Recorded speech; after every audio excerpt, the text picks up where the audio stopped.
which essentially the forests appear much, as they are today. So they're much similar, but the grasslands aren't as extensive, so a more forested kind of. And less charcoal.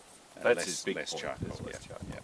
So there's a not entirely analogous to the Holocene. So the last interglacial Nothofagus dominated, classic Phyllocladus and so on that we've seen, sassafras, etc. in the record. Less extensive. There is grassland present, but much reduced and much reduced charcoal. This is to say that there's only microscopic charcoal represented, so it misses. We don't have that microscopic high detail information, which I think Les and others are doing. Will do on the new record they have. So it'll be quite interesting to see how analogous that is with the Holocene. But then you go through stage. You can actually see the sort of 5E plummeting down into the stage 4 glacial climates, where it becomes a treeless environment. So there are periods of warming through that into stage 3 of the last glacial period, when you do get expansion of particularly Nothofagus and Phyllocladus. So there are minor sort of reversals, if you like, and expansions of presumably forest out of some of these gullies. But then, it's not until you get to the post-glacial expansion and quite rapid expansion of the cool temperate rainforest that you get that Holocene signature. And that then during the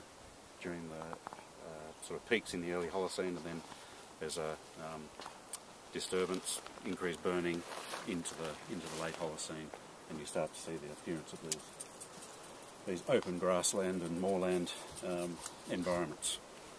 So it's, I guess, a classic template for type locality for Tasmanian environmental we're change. only at a couple hundred meters elevation here. No, we're at about 500-600, is it? 500, 600. And are there extinctions? No extinctions no regional, recorded in this at all. Nothing growing in the interglacial. It doesn't. Wasn't growing now. No, that's right. Okay. It's just proportionally things are quite are different. Which Simon and I have been discussing this, and something Simon said, which I was very pleased he said it, because I've written it, that following the advent of humans in 40,000 years, animal record, sure, there's extinctions, in the plant record there's maybe one. So, and that's in North Queensland, which is yew and pine animals. Dicridium.